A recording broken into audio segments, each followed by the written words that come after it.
as I said, I don't have any photos of the moon, but I figured this shirt has more of the moon than the sun on it, so I might as well put that. I'm going to share 3 with you. The first I read a little longer, because I went like mad because I decided for a resolution to write a poem every day of the year.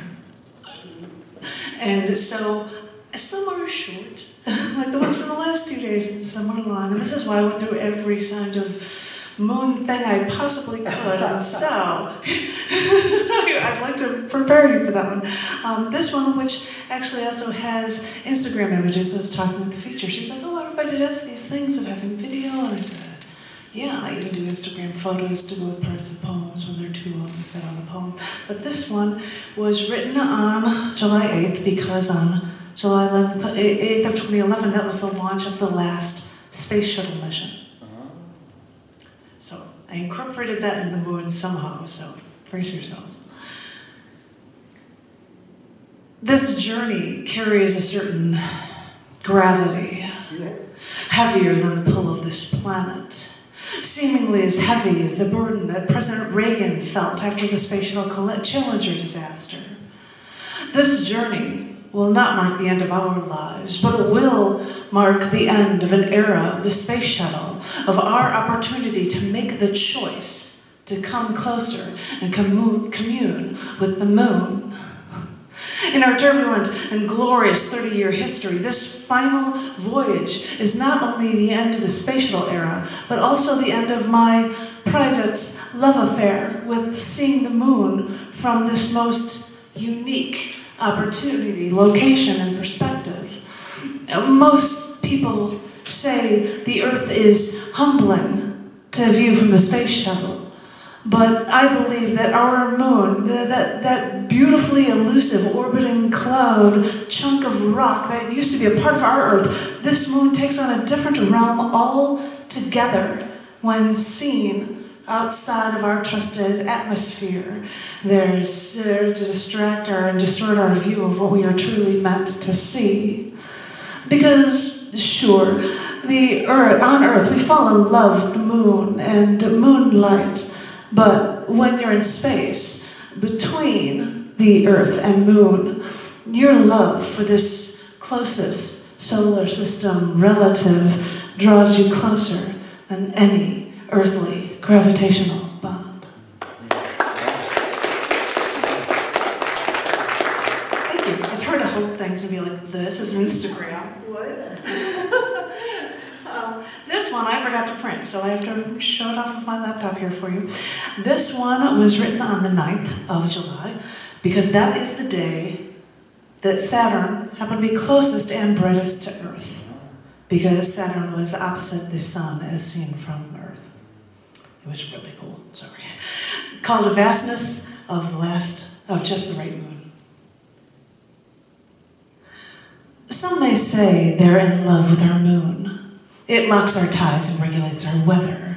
This conglomeration of rock was once derived by collision into Earth Mach 1.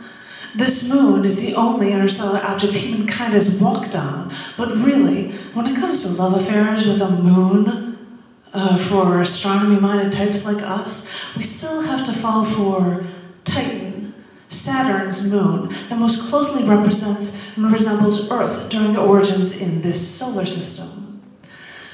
Titan is the largest moon of Saturn, and the only moon known to have a dense atmosphere.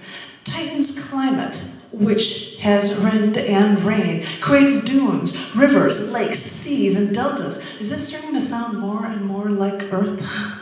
And maybe the one reason NASA this past day, the day that I wrote this past day, shared news of a NASA Dragonfly mission to search for life on Saturn's moon Titan. Good thing I saw this news on the same day that Saturn is closest and brightest to Earth, opposite the sun as seen from our Earth, making tonight what they call a full Saturn.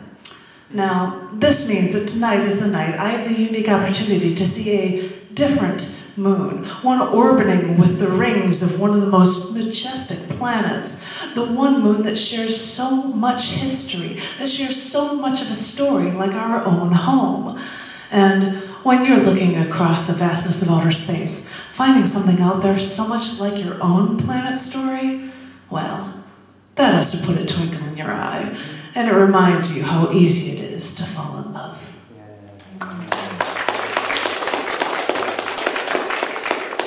You didn't know you were getting an astronomy lesson, did you? And this one I wrote yesterday, and it's really hard to see, and it's an Instagram poem, so I'm going to be reading off of this page. So I'm going to show, can you see that there's a footprint in this? Okay, there's a foot. Yep. Okay, you see this foot. I'm just showing off the foot because it'll be hard when I'm holding it and turning it and stuff. So this is something I wrote yesterday.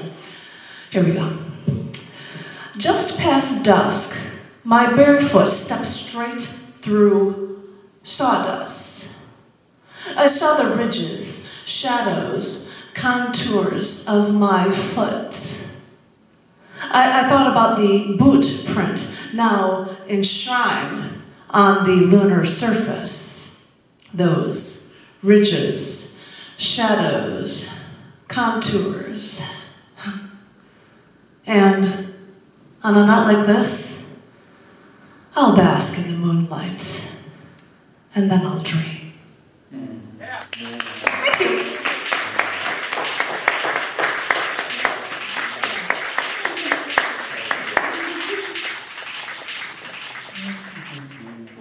You didn't mention the Kuiper belt.